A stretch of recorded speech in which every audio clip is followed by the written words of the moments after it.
पिछले क्लास में मैंने तो प्रश्न दिए थे, आइए उन प्रश्नों पर चर्चा करते हैं।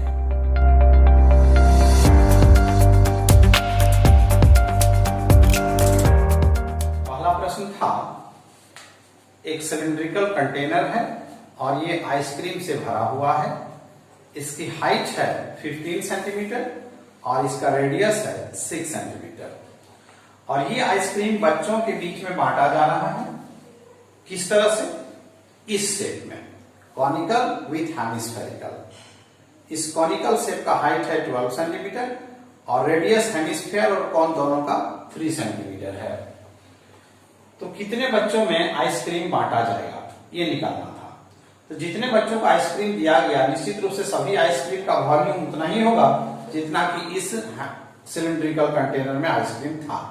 तो इसका नंबर हम x मान लेंगे। तो x into volume of cone with hemisphere equals to volume of this cylinder, और इस तरह से हम लोग इसका कैलकुलेशन करेंगे। आइए देखते हैं। ये सिलिंड्रिकल कंटेनर है, ये आइसक्रीम से भरा हुआ है और आइसक्रीम को इस तरह से डिस्ट्रीब्यूट किया जा रहा है, यानी इसमें जितना आइसक्रीम लेगा उसकी संख्या मान लीजिए x है।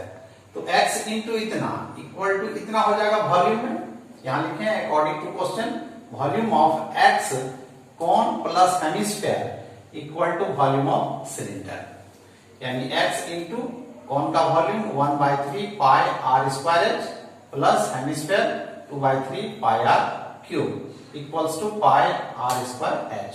ध्यान है यहाँ r सिलेंडर का और h सिलेंडर का अलग है और यहाँ h और r अलग है। अब यहाँ देख रहे हैं दोनों टर्म्स में 1/3 पाई r स्क्वायर कॉमन है, तो कॉमन ले लिए, तो ब्रैकेट में क्या आएगा h प्लस 2 और यहाँ एक r बचेगा। अब ये पाई और इस पाई को कैंसिल कर देंगे। x हमको कैलकुलेट करना है, नंबर कैलकुलेट करना है। x इक्वल टू क्या हो जाएगा, यहाँ 3 डिनोमिनेटर है, इधर जाएगा तो न्यूमरेटर हो गया और r स्क्वायर h लिखे और ये r square into h plus 2r denominator हो जाएगा।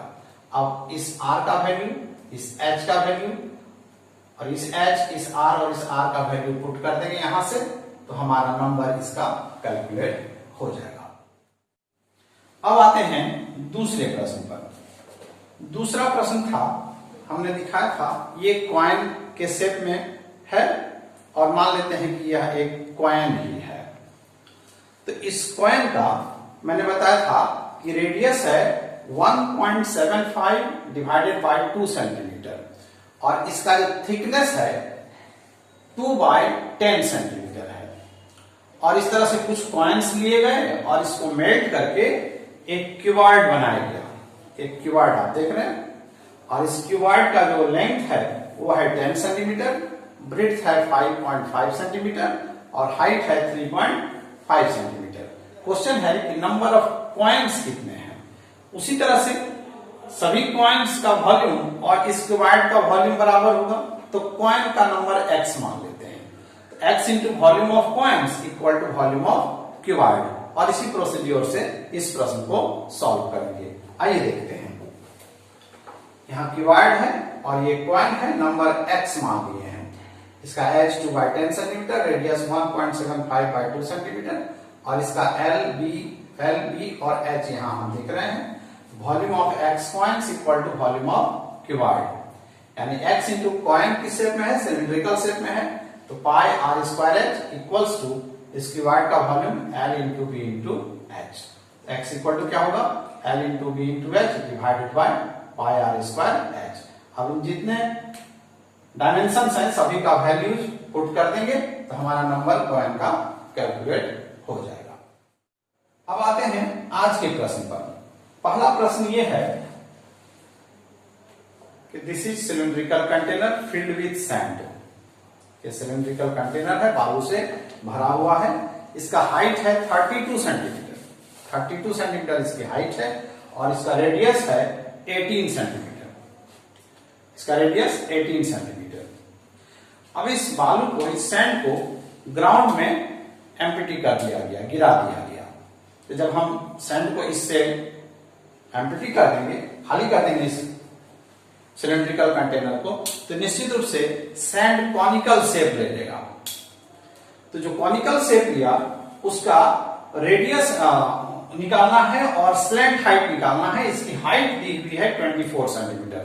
इस कॉनिकल शेप जो लिया जिसका हाइट है 24 सेंटीमीटर, इसका रेडियस और इसका स्लैंट हाइट कैलकुलेट करना है। इसी तरह से कैलकुलेट करेंगे, जितना बालू सिलेंड्रिकल कंटेनर में है उतना ही बालू इस कॉनिकल शेप में है, तो दोनों का वॉल्यूम को हम इक्वल करके इसका रेडियस और स्लैंट हाइट कैलकुलेट करेंगे। अब आते हैं दूसरे प्रश्न पर। यहां से देखते हैं, यह एक पाइप है, इसमें पानी बह रहा है, जिसका स्पीड है, पानी जो बहेगा उस सिलेंड्रिकल के एच में बहेगा, तो h equal to 3 kilometre per hour, जो कि पानी का स्पीड है, और इसका रेडियस है 10 सेंटीमीटर। पानी टंकी में जा रहा है जिसका हाइट है 2 मीटर और रेडियस है 5 मीटर। क्वेश्चन है कि इस टंकी को भरने में कितना टाइम लगेगा। इस तरह से इन दो प्रश्नों का आप सॉल्व कीजिए। कल क्लास में इन प्रश्नों पर फिर से चर्चा करेंगे।